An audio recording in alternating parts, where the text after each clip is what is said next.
Thank you for listening today on Revealing Wholeness, sponsored by Infinity Whole Health. Check out our website at infinityWholeHealth.com, where we are revealing the eternal in each individual, the infinite in the individual. The creativity is made manifest. Limitation is let go.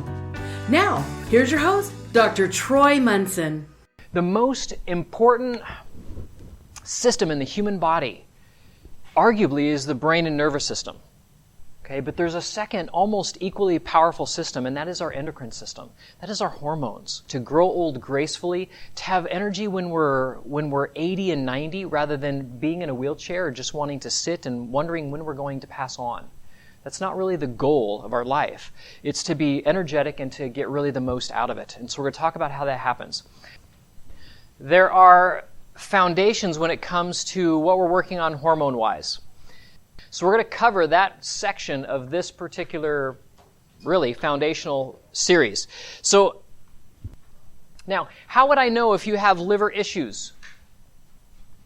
You may have trouble losing weight. You may have night sweats.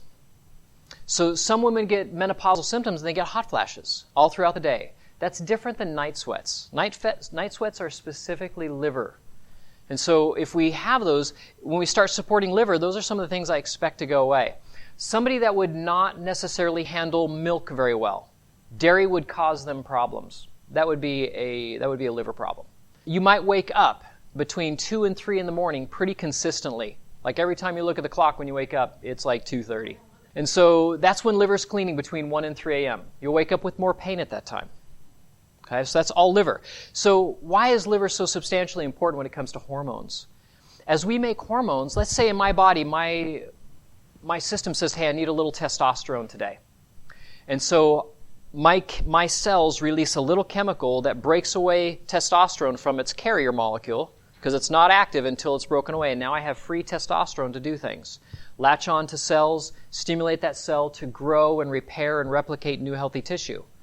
Does replicating new healthy tissue sound like a good idea as we grow older? Indeed it does. And so as that happens, as that little chemical breaks those bonds, and now that testosterone is active, I don't want testosterone active for years. I just need it for a couple of hours. And so the liver's job is to pull that hormone out of the blood immediately. It starts to begin that process. Most hormones are very short-lived in the human body.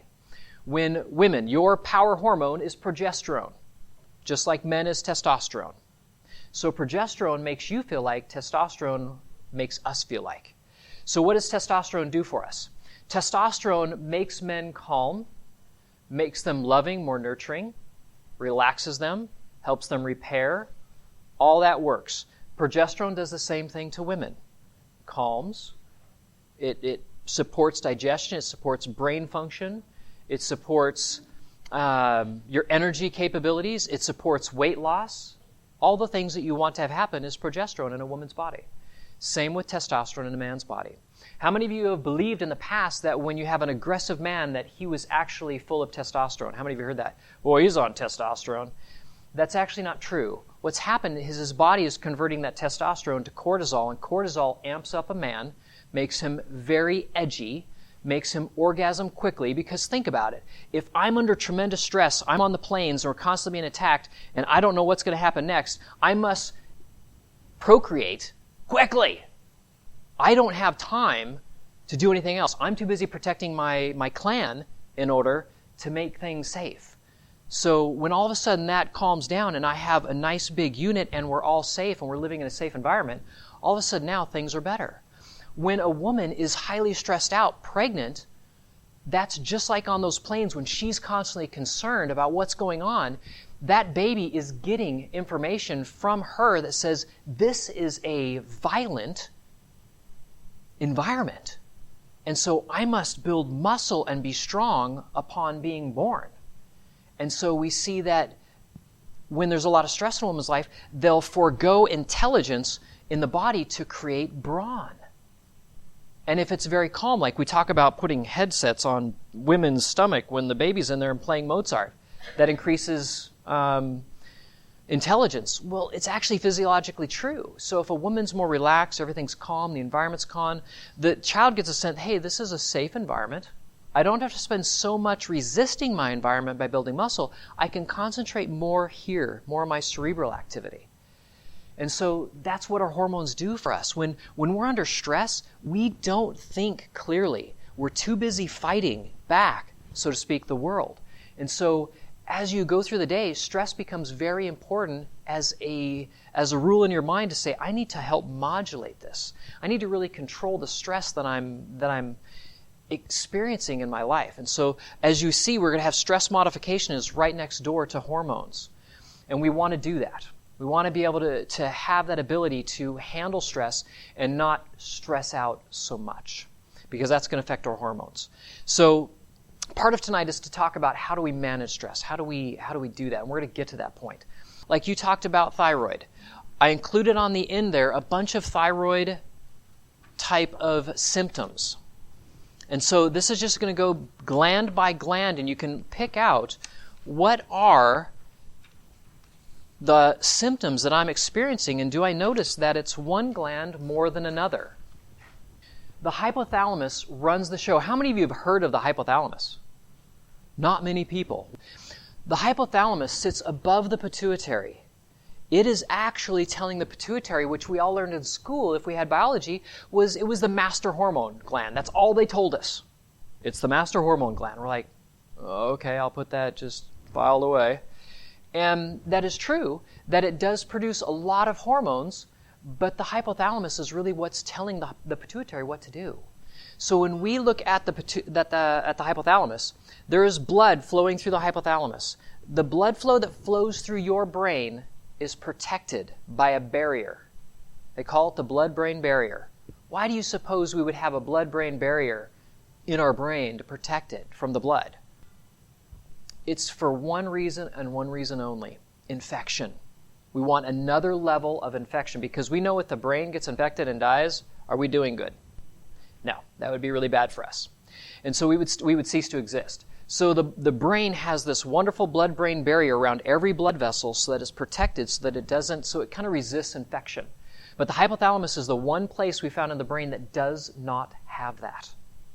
It cannot. It needs to sample the blood real time to tell the pituitary on a moment-by-moment basis what to do hormone-wise. Now, why is that significant to understand?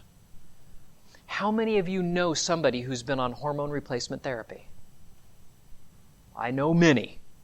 We probably all know people that are on hormone replacement. They're taking estrogen, they're taking progesterone, they're doing something. If they're doing a cream, they're doing something else. But here's the thing. The hypothalamus is in control moment by moment of how the hormones are working and controlling the pituitary to make those necessary changes really, really fast. But if I'm taking a hormone, am I controlling things really well? There's a kind of a gross control, so to speak. It's not very specific, is it? And so that's the trouble with hormone replacement.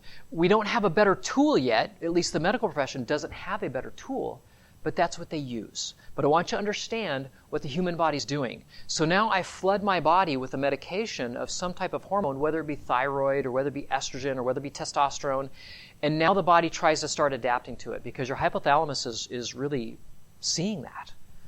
Well, what if the hypothalamus isn't doing very well? And I give you hypothalamic support or hypothalamus support. What would we expect that hypothalamus to start doing maybe a little bit better? Indeed, doing its job, and now telling the pituitary to do its job. So the hypothalamus is now sending these chemical messages down to the pituitary even better. Now, could I monitor that? Could I do some tests to do that? So some of you may be wondering, is there a test I could take to see how my hormones are doing? Now, there's many tests that we can do. We could do a saliva test, which would tell us, because everything here right now, if I spit into a little thing and we look at it and see all the hormones that are there, everything that's in my saliva right now is active. It's free. It is unbound hormones in my saliva. Now, the medical profession says we don't believe in saliva tests. And we say, well, why not? Because they don't match blood tests. That is true if you're comparing apples to oranges, meaning free hormones to bound hormones. Now, I can do a blood test and test your bound hormones, and it's relatively inexpensive, and I can do it quite simply. But if I'm going to look in your blood for free hormones, it is incredibly expensive to do so. Even 10 years ago, it used to be about $1,000 a hormone to do that. It's very difficult to find. But when we do those free hormone tests and compare it to saliva tests taken at the same time, guess what? They match. So I can test 4 or 5 or 8 hormones for maybe $200-$300 on saliva, and it tells me pretty close to what's happening right now, real time. So there are ways of getting good data that isn't horribly cost prohibited, but I mean, how many of you want to pay $300 every quarter to do a hormone test? Not really. I can do a hair test. Hair tells us a lot. Mineral balances between each other, or ratios, tell us what your hormones are doing. So I can tell if blood sugar's being okay. I can tell if your thyroid's okay, if your adrenals are okay. We'll see that all on a hair test. Hair tests cost about $90 to $100. We do them about every 6 months. The second test is half price because it's less the second time. It's easier to get. And so those are some pretty simple tests. If you're one of those people like, I really would like to see as things change, what's happening. And those are all, we're all able to do that.